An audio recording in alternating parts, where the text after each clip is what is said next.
Hi, this is Phil Needham with Needham Ag Technologies, and today I'd like to introduce you to the Lipa TLBE-SF Flail Mulcher. There's three in the series. This is the 70, which has a working width of 27 inches.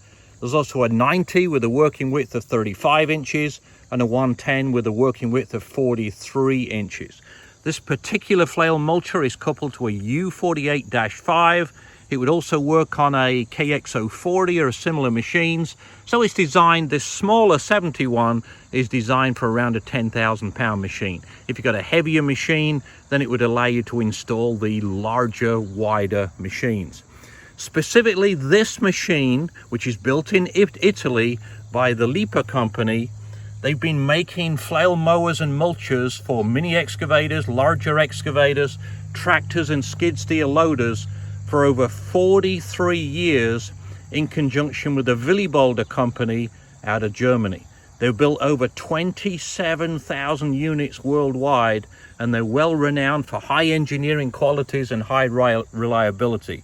They use a lot of advanced manufacturing technologies like laser cutting and robot welding. For example, look at this. These replaceable hammers, which are reversible, are held in place, as you can see here, with a laser cut hex socket.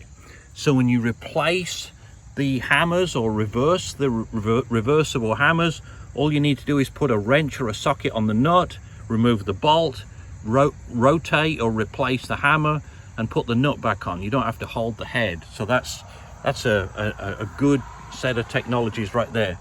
Very well built. It's got a 6-inch diameter tube, 12 flails, as I've said. It's got heavy duty skids on both ends to keep or help keep the hammers out of the ground. It's got a heavy 3-belt drive.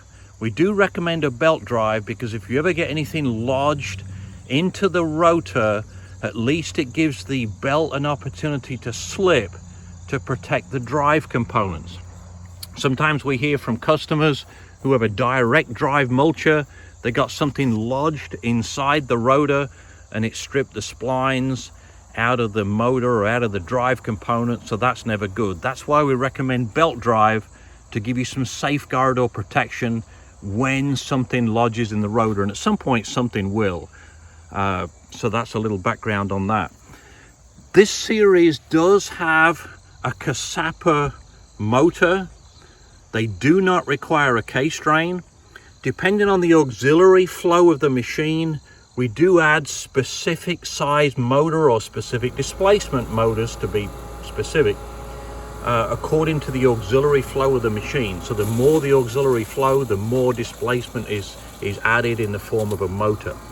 It does not require a K-strain. It has a bypass right here, so if you shut the machine off suddenly at full RPM, or something does lodge into the rotor at full RPM, it diverts the pressure back to the return line. So again, a K-strain is not needed, which will save you probably $500 to $1,000 in hoses and fittings, plus time adding a K-strain. So that's a bonus. A lot of people don't want to add a K-strain. This machine has a heavy set of safety chains across the back and a heavy set of safety chains across the front on the door. Now, the benefit of this door is if you're mowing along the ground, you'll want to lower the door. It gives you counter knives, as you can see, welded to the front of the door. There's another set of counter knives welded to the back, which helps improve mulching. But when the door is down, it really helps control flying debris, which is really important if you're mowing close to people, houses, vehicles, windows of houses, any of the above. So when you're mowing along the ground, we encourage you to have the door down to help control the flying debris.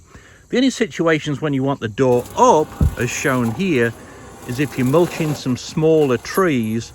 With the door up, you can reach up, mulch the top off a small tree, and then move downwards down the tree all the way to the ground.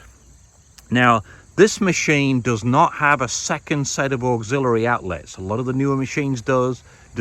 This machine does not. It's only got one pair, as you can see. So we basically disconnect the thumb and plumb in the flail mulcher into the auxiliary terminals. So this machine has a manual linkage to hold up the front door. If you're lucky enough to have a machine with a second pair of auxiliary outlets, then we can add a hydraulic cylinder. It's an option. And then you can raise or lower the front door on this just like you would your thumb. So that's a little information on the TLBE-SF Flail Mulcher. We're now going to show you it working with some different applications.